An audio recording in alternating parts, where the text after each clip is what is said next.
Welcome everyone who's here. Hopefully we have a few more people coming. This is our Metadata Working Group member meetup. So hopefully we can get some feedback and have a good discussion with you all today. So I guess we can start with what we're going to talk about today. The first thing we're going to talk about is the recent work that the group has been doing. So we've been going over the DPLA Metadata Quality Guidelines and been doing a revision on that. So we'll touch on that. We'd also like to discuss with both network folks and DPLA staff the charge for the group and get thoughts on whether or not it fits what everyone needs. And if there's time, we'll get into some ideas that we had for some future work. I guess we should also introduce ourselves. So hi, I am Nicole Lawrence. I'm one of the co-chairs of the Metadata Working Group, and I'm with the Digital Library of Georgia. And I will let Elliot introduce himself. Hey everyone, I'm Elliot Williams. I am the other co-chair along with Nicole. I am at the Texas Digital Library based out of Austin, Texas. And then I see we have Greta. Do you want to say hello? Hey everyone, my name is Greta Bonneman and I am the metadata librarian for the Minnesota Digital Library, and I am a member of the working group, and I will be cycling off very shortly. So this is a big opportunity for someone else to join up. And I see we have Graham from HathiTrust. Hi everyone, I'm Graham Dethmers. I'm a member of the working group too. I'm the metadata analyst at the HathiTrust Digital Library. So nice to meet everyone. And I don't think I've missed anybody. We also have Erica Boudreau, who will be rotating off as well. She's from the National Archives and Record Administration. We have Rachel Senese from Georgia State University, who I think will be joining us in a little bit. And then we have Scott and Shanae, who join us for every meeting as well. So thank you both for that service. So I guess, oh yeah, thank you, Greta, also for mentioning that we have a couple of spots opening up. So if anyone is interested in joining our group, we will be putting another call out to all hubs in the next week or so. Please consider joining us. I think we do some really cool work, and it's a good group that seems to be very productive. So that's my plug. So I guess we can start with the guidelines revision. Elliot, do you mind dropping the link to the guidelines in the chat? I know we sent this out when we put out the little announcement about the member meetup. This has been a group effort that took place over at least one working group membership change. So full disclosure, we tried to capture everyone who contributed at the bottom of the document, but if you happen to be one of those people who contributed and you don't see yourself, please let one of us know and we will add you. We tried our best to make sure everyone was included. Quick recap of what we actually changed in this document. So we went through the entire thing and standardized and updated the displayed in DPLA, available in API, searched, and Wikimedia fields. So those are present on every field in the document now. We evaluated and updated the minimal, improved, and best quality recommendations for each field. We trimmed it down to metadata coming directly from the hubs. So we removed some of the DPLA added fields. And Scott, I will let you chime in if there was anything else that we removed. But I think we tried to pare down just to the fields that were relevant to hubs.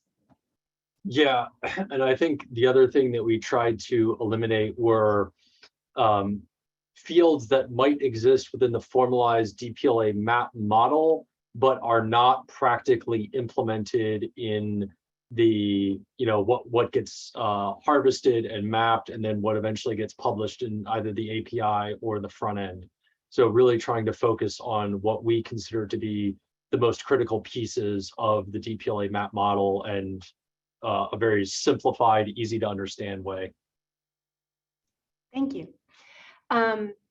We also added some links to DPLA ingestion documentation for additional information. Big thanks to Scott for going through and reviewing a lot of those things on demand as we were going through this.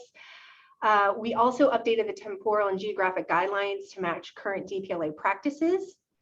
I think those are the big things that we tackled throughout this. We went through the document, I think, 2 times in full. with various members of the group, and then it did a final pass to make sure that we got it, everything.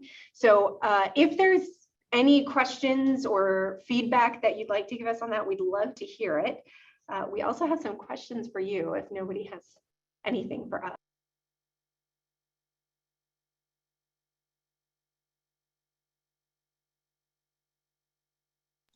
Okay, so I'll start with Hub folks. I'm curious if you knew this document existed before this call.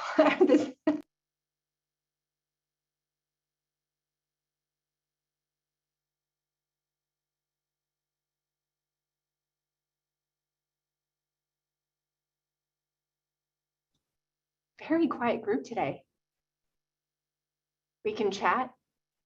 Use the chat box if you wouldn't mind. I'm also curious whether folks think that we should keep the previous, so there's a retired version of this, which was the original version.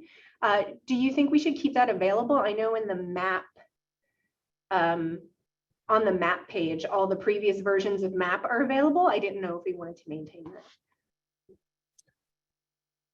So I don't. So this is Mark Phillips, University of North Texas. I don't think having the previous versions is that important for this kind of document. I had one like incredibly small note. I think you refer to the geographic and temporal guidelines, and then below that you refer to the temporal and geographic guidelines. And there wasn't a way to obviously comment on that, but like, they go to the right place. It's just you reverse them. Yeah, thank you. I think document. when you stare at this for too long, it kind of all runs together. So we will make that adjustment. I appreciate the comment.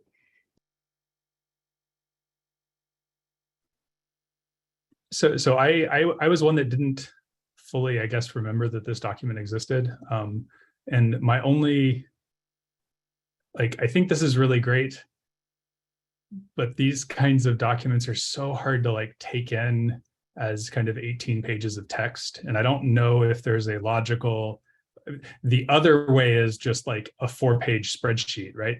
Which is not helpful either.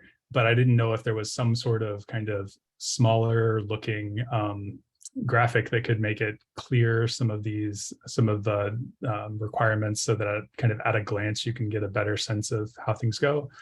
Of course, no great suggestions there, but might be useful. Mark, I actually did create that for my own personal use before we started this revision process, because honestly, it was not clear to me starting out where, from field defined in map, what its life cycle was through our entire pipeline, from aggregation to search index to API to front end to Wikimedia. So that exists in more of as a spreadsheet for me that we relied on to generate this document. I don't think it's in publication quality yet, but that document does exist, and we can discuss internally how to refine it and then share it as a component of this. Yeah, that's good. And I just wanted to make it clear, like, I am not proposing moving this to a spreadsheet, but more of just a infographic sort of high level visual accompanied by all of this text, which is great, if that makes sense. Yeah, I'm curious. Yeah, I think it's a thing, because this is kind of how like our guidelines are formatted at the DLG and a lot of other places. I'm curious if you've run across anything that's a good representation of what would work for you, or if you've seen anything that was like, oh, that makes sense. So ours is at the Portal Texas History, ours is formatted in a very similar sort of way to this. So yeah, I think there's nothing wrong with this presentation. It's just, especially as we start to, like, when you start trying to think about quality and levels, I think we've kind of gotten used to these smaller page size matrices, or something you can kind of visualize a little bit more, because this is always a lot for people to maintain in their head. Oh yeah, absolutely. I think it's a very good suggestion. And admittedly, and particularly with like the DLG, as we're reaching out to community-based archives and volunteer organizations, we've learned that like a wall of text doesn't translate well. So yeah, definitely a good idea and something to consider. Yeah, and admittedly, like metadata people are a special breed. So like, this isn't as weird for us, but just, yeah. Anybody else have thoughts? I'm curious. So for Hub folks, you know, we've done this revision. How, if at all, would you use this document in your Hub? And if you want to say I wouldn't, that's fine.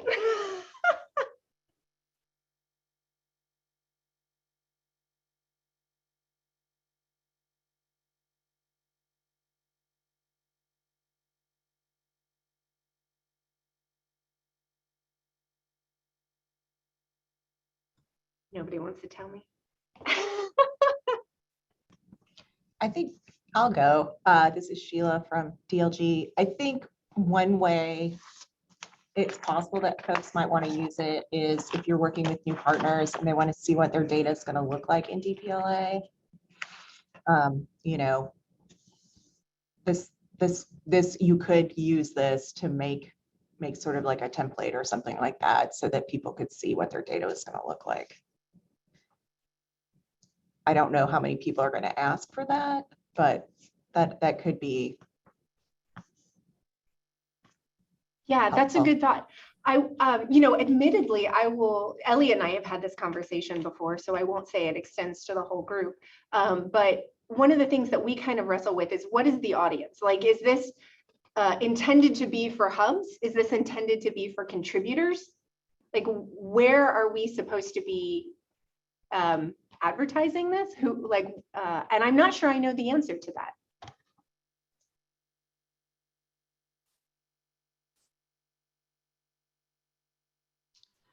Well, I can maybe add something because I'm a potential contributor working with Elliot. So he sent this out. I didn't even realize it was geared towards hubs. And when I went through it, like Mark said, it was a bit daunting at first glance, but it really helped me try to visualize which fields could go in and maybe get an idea of how they might appear. I know maybe I'm digressing from the overall topic here, but one of the things I'm struggling with is because we have so many fields mapped to a single Dublin core field, I never know how that's going to work out.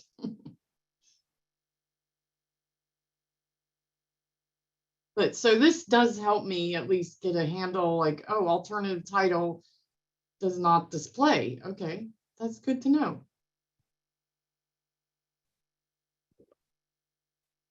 Thanks, Cindy. That's helpful. And helpful to hear kind of how you interpreted it as someone sort of new to thinking about what your metadata would look like in DPLA. I do think one of the things I think about a lot is, like, we have these sort of like levels of documentation, right? Like there's DPLA sort of formal metadata documentation. Then there's this kind of like quality guidelines documentation. Then hubs have documentation and institutions have documentation.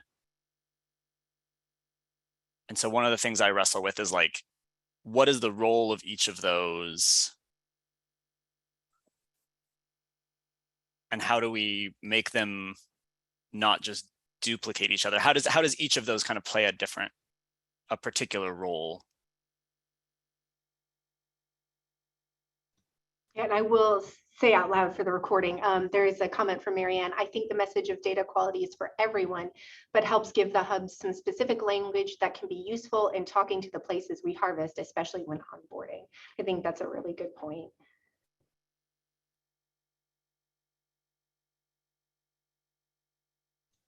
Any other thoughts on the guidelines?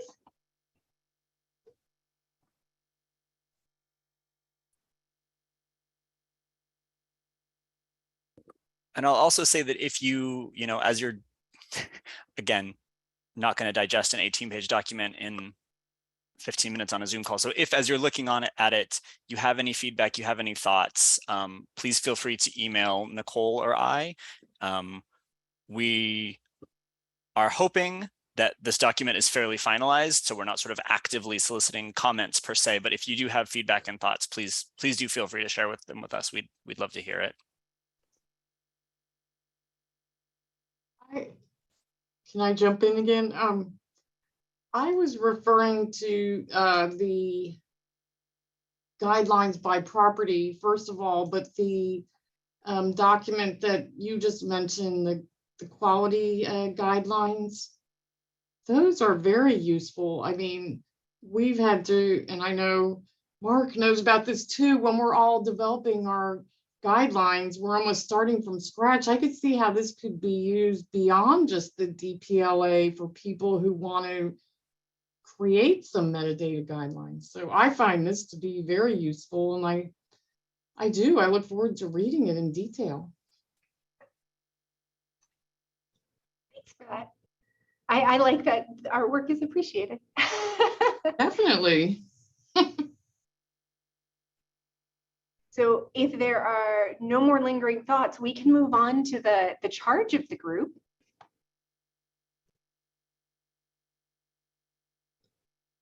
All right, let's move on to the charge. So Elliot, would you mind dropping that link in the chat? So I want to frame this part of the conversation with saying, you know, Elliot and I have talked about this a lot. We want to make sure that the work that we're doing fits into the overall landscape of work that's happening across the hub network. We also have talked about this with Scott in the working group. We want to make sure that it's in sync with the DPLA working plan, right? We don't want to be doing work that isn't going to be used by DPLA or isn't going to be beneficial to the plan going forward. And then I think I brought up earlier, you know, who is this work for? What's the audience? So as we're kind of looking at the charge and talking about it, kind of keep that in mind as we discuss these things. You know, one of the things that I will say is one of the first things that's in the description is that the metadata working group is charged with reviewing the DPLA metadata application profile. And I think that it has become clear to me, at least, that going through the guidelines, there is a significant amount the working group does not understand about MAP and how things are implemented in DPLA. And I'm not sure that this group would be able to tackle something like reviewing and revising MAP. So I don't know what thoughts are on that.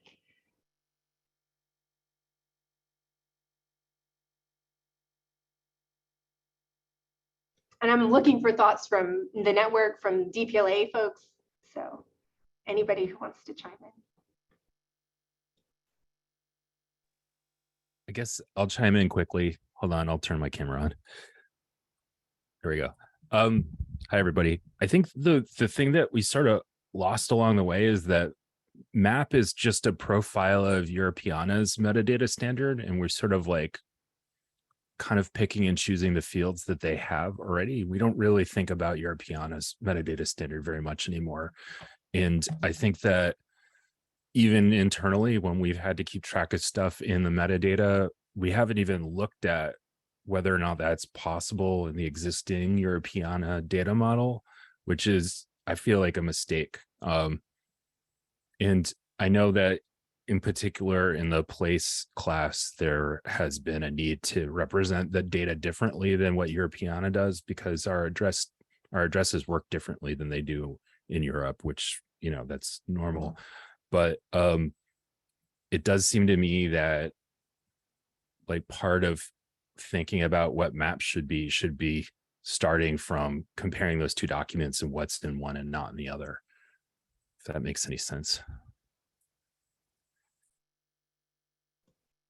Yeah, I think that's a really interesting idea. I would ask, Michael, is that something that you would want the metadata group to do, or is that something that needs to be internal to DPLA? I mean, I think sorry, I turned off my camera. I think that everybody's really busy, and doing that just to kind of for its own sake doesn't make a lot of sense to me. But if we have a problem we're trying to solve, such as you know, adding URIs to subjects or something like that, like that would be a workflow for figuring out at least a starting point, if it doesn't necessarily solve the problem like place didn't. So it's like just bumping the version number on the map doesn't really help very much, because I don't think anybody else really adheres to that other than folks that are in the network doing the day-to-day work that we all do. But if we need to represent something new, like I know the genre work that the metadata working group was doing earlier, you know, that's like, there's a concrete reason why that would be helpful to have in the metadata. I don't know that the EDM standard has anything for that, but I don't know if you, like, I know we've blown it by not looking at EDM when we were trying to figure out things like carrying for the Wikimedia project. And it feels like it's guideposts in a way, because then you don't have to kind of like go look at the whole world of standards out there and kind of pick and choose like different you know, RDF elements or whatever, because there are some already there that, you know, we could see if they are applicable. Yeah, thank you. That's helpful. So it sounds like this doesn't necessarily need to be a part of the charge for the group going forward, that it can be done on an as needed basis as other projects are being completed. Is that what am I understanding? That makes sense to me. Okay. Awesome. Thank you. So anybody else have thoughts on that?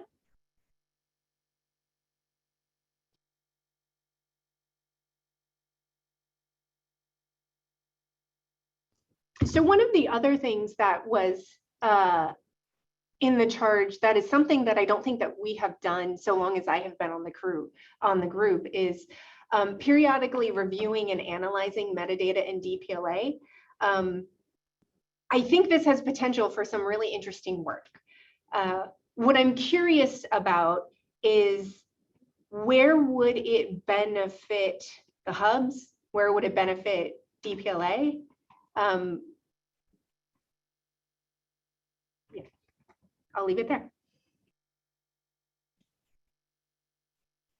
So I think it would be really interesting to actually use to look at the most selected items and do a study of the metadata and what those, if they do have in common, and see how people are finding. And that might be a way to really like think about, well, do we want to up like the minimum, what's minimally acceptable? So when you say most selected, do you mean like most searched, like a highest searched? I would say that the things that are the records for the things that are accessed the most.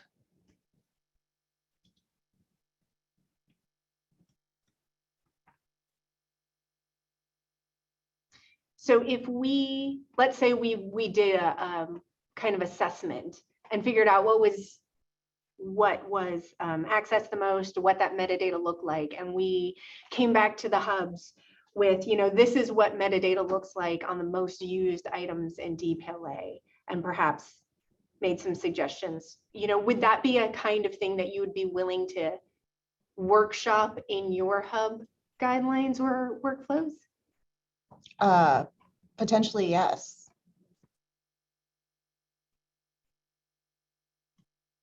I just want to highlight one potential challenge, because I agree with that as an objective. I think when looking for that kind of data, what we might end up finding is that the most viewed items are the ones that are associated with either exhibitions or primary source sets. And so it's a little like use is not necessarily connected to metadata quality in that way. And so I just want to highlight, there might be a little bit of slippage between what we're going to measure and how people are finding it. So I think yes, it's a good objective, and then we'll just need to kind of keep that in mind as we try and gather those analytics, just to make sure that we're capturing we're identifying the actual gaps in the metadata quality in that way. So yeah, but yes to the goal.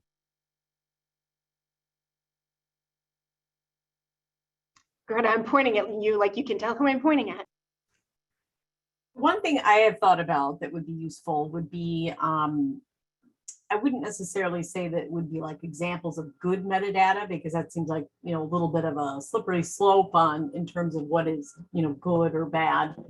But something we do with the Minnesota Digital Library in the metadata guidelines, we list all the Getty, art, and architecture thesaurus terms that we use for what we call physical format. And then in the guidelines, I have examples of this is what a black and white photograph looks like. This is what a cabinet photograph looks like. So I actually, in the metadata guidelines, you can go and see what the AAT formats look like in MDL, in a sense, to help contributors assign those. Well, I mean, some of them are obvious. I mean, everyone can assign black and white photograph, but maybe not everybody knows what a cabinet photograph is. So it's a way of kind of connecting the AAT standard that we use and then showing people examples of what those things look like. It's a lot of work, I mean, to kind of make that as a part of the metadata guidelines, but it's, I think, our contributors find it helpful. So that's just one thing that I could think we could do more of, is like showing examples. I think is kind of where I'm going with this. And I don't know exactly how that would look for DPLA, because obviously we're talking about a totally different scope. So I'm gonna lower my hand and mute myself. And Yeah, I think that's an interesting idea. And it does speak to one of the other things that the group is charged with that I don't know when the last time we've done any work on is, and that's providing training and workshops and things of that nature.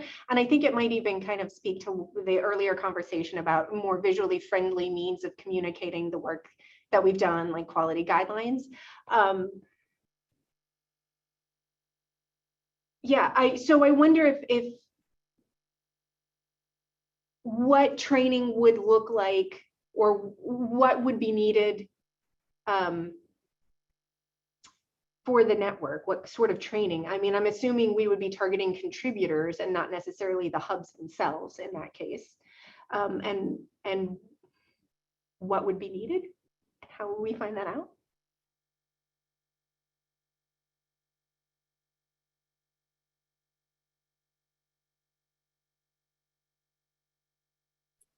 And I think maybe a related question, or another way of framing the question, is like, would folks in the hub network like to see that the DPLA Metadata Working Group provides training, or would you like us to create materials that you could use to do trainings with your contributors? Sort of, how would what would be the most useful? If anyone has thoughts on that.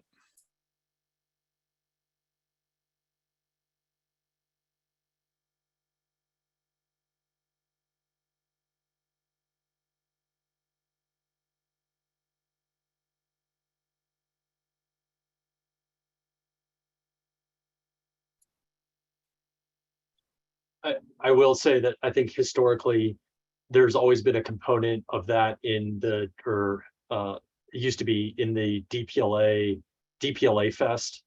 So there were kind of that in-person component that has since been, put on hold or indefinite, delay as a result of the last 2.5 years. So that used to be an outlet that was available to the network at large. So I think, to Elliot's point, looking at the new landscape, is there a different or better mechanism to meet that goal or that need? Now I will say, I'll switch roles for a second. It's hard to think in working group versus hub roles. I will say that I know the DLG used that public library partnership training. I mean, we have referenced it within the last year. So we have absolutely 100% used the training materials that came out of DPLA. at that point, there was a round of actual training by DPLA, but we've taken the materials. So I wonder if that is, and just kind of run with them.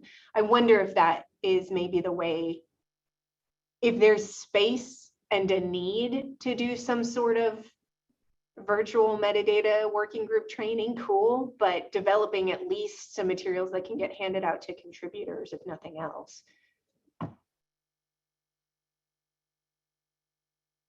And kind of, again, thinking back to what Mark said at the top of the meeting, I think like if it was sort of like, and now I'm being overly ambitious, but like little modular kind of like infographics you could include in slides, or kind of small pieces that hubs could reuse. I could see that being really useful in my work.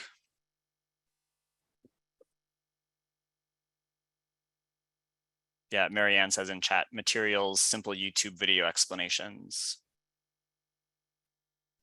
Go ahead, Sheila. So yeah, I think the things that are the most helpful are for the most basic audience, because those are sometimes those are the people who have the greatest need. And so I would not want it to be overly aspirational, you know, like here's what perfect metadata looks like. But that's, you know, I think we all could use some help translating, you know, descriptive work for people who just don't think in those ways.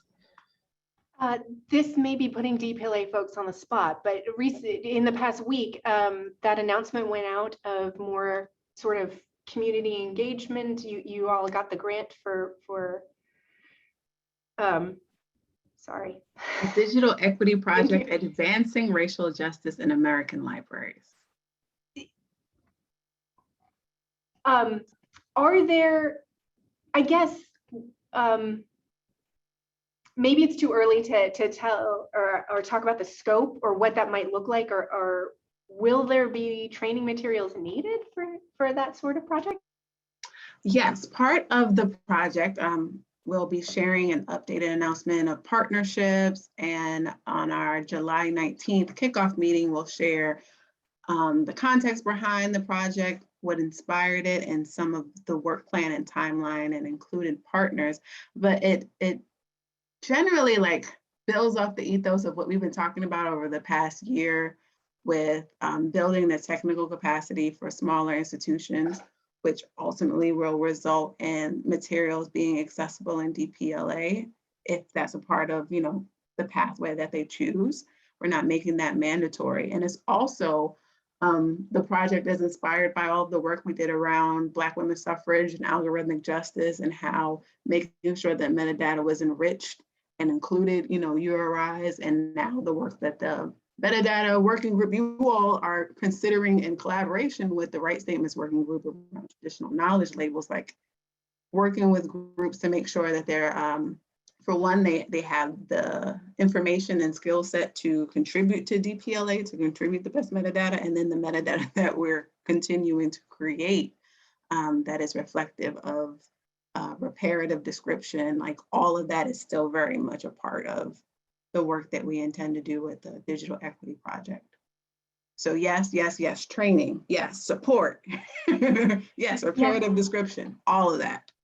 Excellent. I'm wondering, and this might be a question, Metadata Working Group folks, we are still meeting tomorrow, so we can recap. But you know, I'm wondering if this is a discussion for tomorrow for us, is like whether or not if we decide to take on some sort of work like this, it can help with that future work for you all. Absolutely.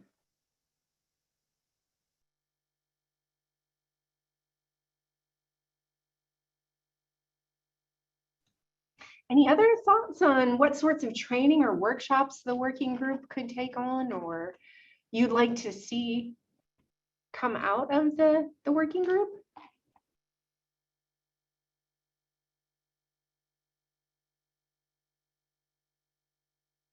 Oh, Mark, go ahead.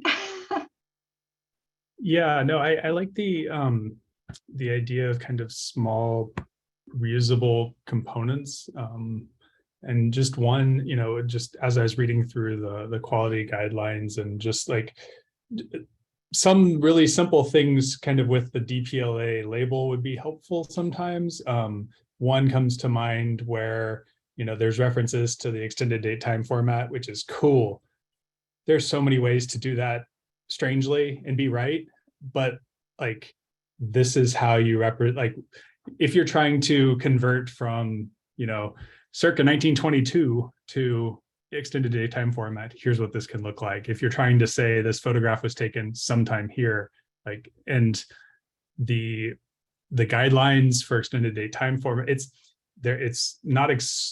it's not relatively obvious for folks on how to do some of what we would consider some of the simple things metadata wise. And I think that could be useful from the DPLA that all of us could actually then take and kind of incorporate into some of our documentation.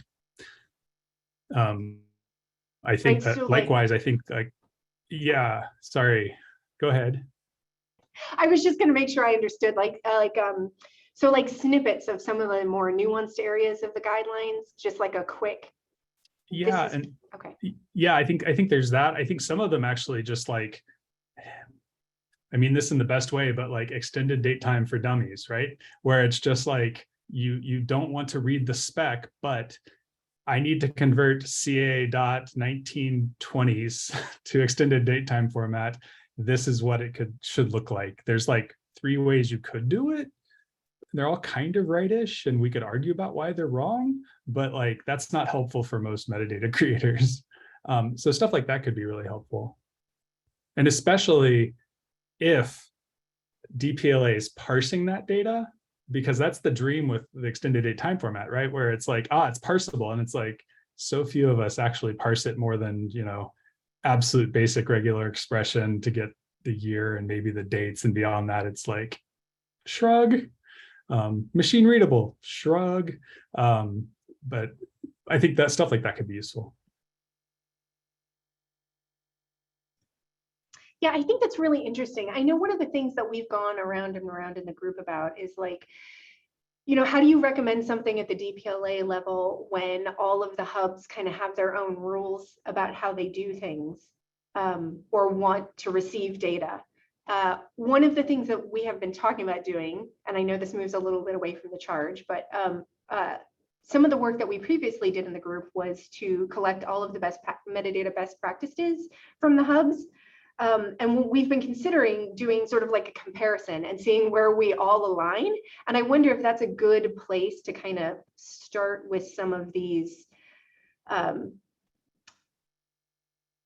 sort of bits that you can reuse, or the places where we all actually do agree in data. I don't know if, I don't know, just struck me. Yeah, I agree with that, Nicole. I think the other layer I will lay onto this is not just the content side, but also the schema and how that data is then expressed to DPLA. So it's not always just a content problem for us. It is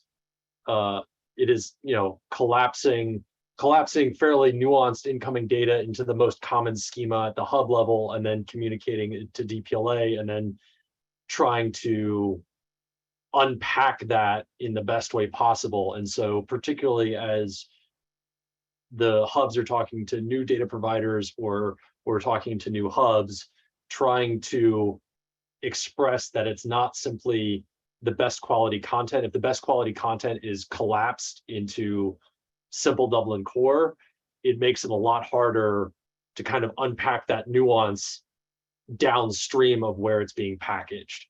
And so I think that's a component, that Mark might get to your point about EDTF, is how do we, how can that be modeled at the hub or contributor level so that it kind of flows up and makes it easier to unpack that downstream?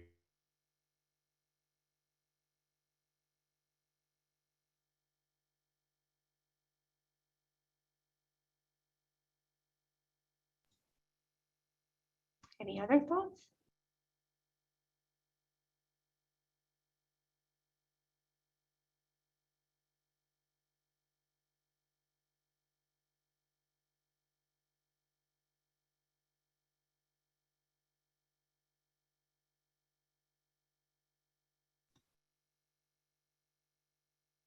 So I guess we can move into, so like one of the other ideas that we had for future work. DPLA has put together some content specific, the Black Women's Suffrage collection, the aviation collection that was recent, has been released. So, okay, cool, sorry. And one of the things that we've talked about in the group is that after grant responsibilities have been fulfilled for those types of collections, how do we communicate out to the hub network how to get data into those collections subsequently? And it's one of the things that we're considering, because I know that there's a lot of aviation material, for example, that we could probably get into that portal now that all responsibilities have been fulfilled. Okay, thank you, Scott. And I'm sure, given the recent announcements, there's going to be future work that kind of has these content specific websites and portals that come up. So I'm not sure what that looks like. I don't know if there just needs, if we need to kind of curate a list of search terms that gets announced to the hub list, or how would that information be useful to the hub network and to DPLA? Yeah, I'll allow other DPLA folks to chime in at some point on this question, but just to kind of those projects, there was an extensive intellectual curation process that went into building a lot of those queries in order to cancel out the noise that necessarily comes when you're searching for terms that will return inappropriate results to filter into those collections. And so while there is some automated tagging that goes on in that, we're constantly reviewing the corpus to find new items, I think there might be some challenges with trying to mesh that into the kind of the metadata that's being created. I'm not saying it's impossible. I'm just saying it might be a heavier lift for particularly the hub network to try and mesh their cataloging with the terms we're looking for, because yeah, I'll let Shanae and Michael chime in if there's anything more to say there, but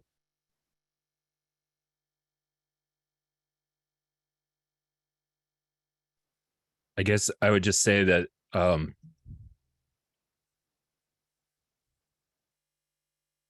maybe this is actually work for the metadata working group, is ideally you would want to be able to say, all right, we have subjects in our subject field, and we can pick of the 50,000 subjects that are in DPLA. I just made that number up. I don't know what it is.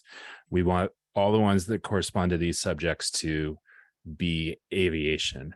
But in reality, because of the fact that we're drawing from a number of different types of institutions, they're not all libraries, they're not all archives, that there are different practices on the ground at each of those institutions in terms of description. Not everybody's using the same authorities and so forth.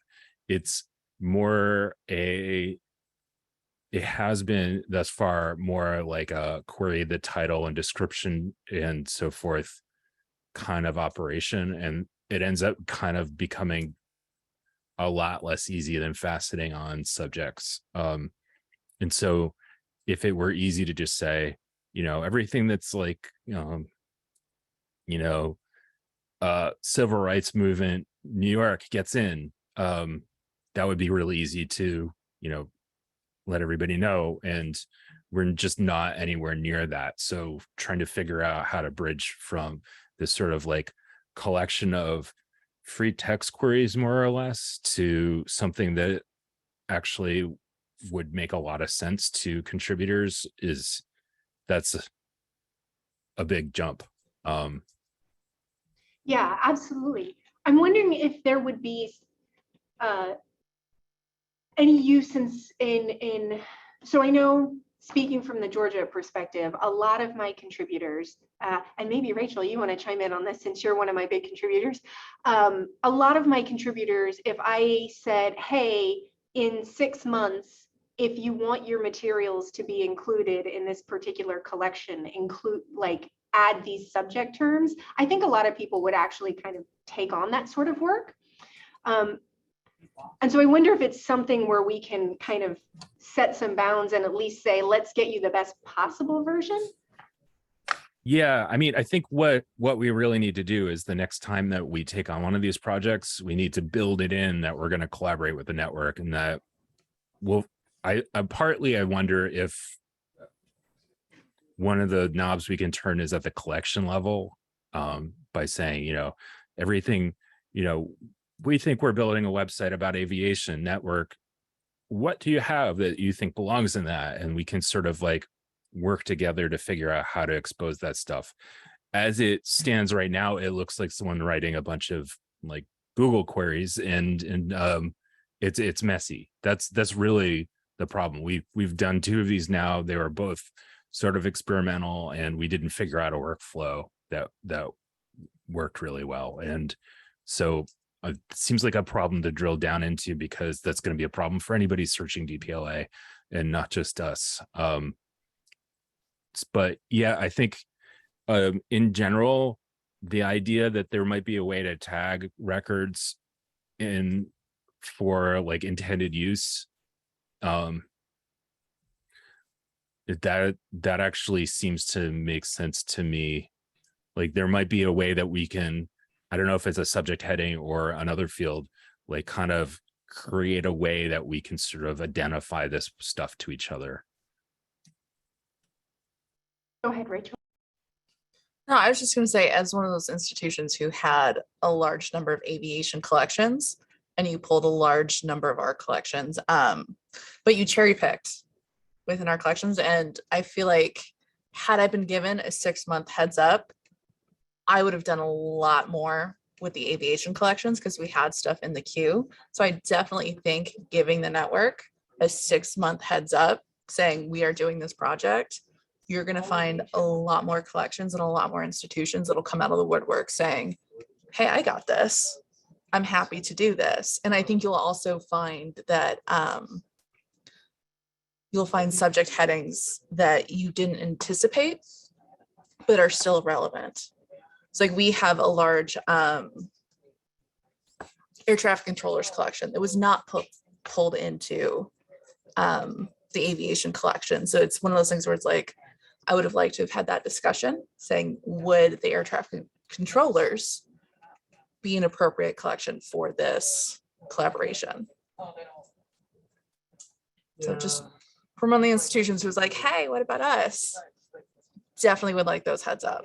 Well, and I don't know if we're getting off topic, but it's a discussion, so why not? I do wonder what that looks like, because I know that DPLA folks, you put out announcements about the work that was going on, and I know that there were some discussions, and maybe we can,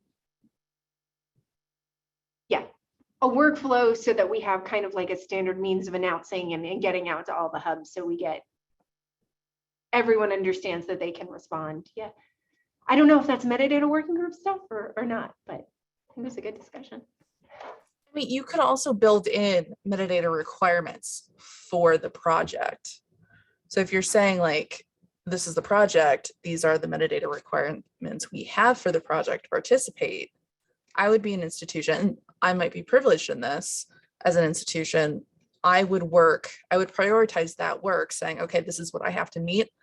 I'm going to look at my collections to make sure I meet that. So even if it's retroactive work, I would still be incentivized to do that.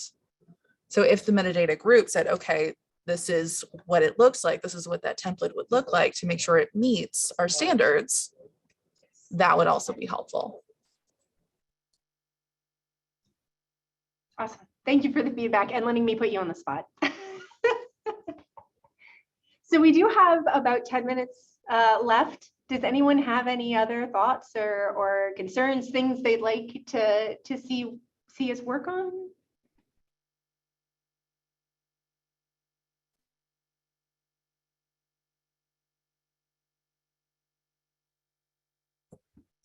just going to chime in here and say, I don't think it's too much to ask partners, you know, in the hubs to do a little bit more heavy lifting, you know, that like if in a sense we want to build, you know, siloed collections about aviation or logging and lumbering or the Great Lakes or trains or whatever. I mean, I don't, you know, whatever it is, you know, and that we put the call out to people and then ask people, ask all of our contributors, you know, at the hub level and then at the contributor level, that I think there's going to be engagement there. And I don't think everyone's going to get engaged. I think there's going to be some people who are like, nah, I don't have time, or I'm not, you know, I just don't have that kind of content, or I don't have that kind of bandwidth right now. But there's going to be some people who are going to be willing to put that time in. And I think maybe DPLA has kind of like reached that moment, you know, that we can have these very specific calls for content, you know, things relating to the pandemic or whatever, and that, you know, some people are going to answer that. And I think that's a really good thing to think about, you know, in terms of like, and there is a metadata role there. And I think, you know, helping people with assigning agreed upon subject terms or, you know, whatnot. I think there's huge potential there. And I think the metadata working group would have a role to play there. So I think I just want to chime in. I'm just chiming in and agreeing basically. So. Just to piggyback off something that you said, Greta, I do think DPLA is at the point where we are still bringing on smaller new members and some bigger members, but we also have a large pool of established members who are looking to what's next or how can I do better? Like I'm one of them. I'm constantly trying to figure out what can I do better. And so when we were talking about creating training material, I think it should be a little bit more tiered where you have like the beginners just to get them in, but you will also have like your bigger institutions that are saying, okay, it's there. What else can I do? How can I be better? What should I be shooting for? And so if you give, we can have like the bare basics record, but I would also want to see what the perfect record looks like. So I have like a benchmark for myself to look at as I'm evaluating my metadata practices to see where am I lacking and where can I be better. So I don't want to exclude out the existing members who, because I mean, a lot of people are looking at our metadata right now with the reparative description. And so as I'm doing that, I'm looking to see where else I'm lacking. So I think that's not an opportunity that we should ignore. And I mean, I may be one of the small minorities who's like, I want to know how I can do better. I don't know how like I can shoot for perfect, even though it's never going to be perfect. But I can't think that I'm the only institution who would want that benchmark to look at as I'm going forward and as I'm building new collections and as my metadata practices are evolving. So I think we definitely need to look at two groups instead of just focusing on the groups that are still starting out. That's my 2 cents. Yeah, I think that's a good note.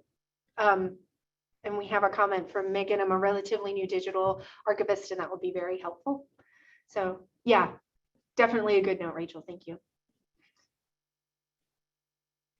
Any other thoughts?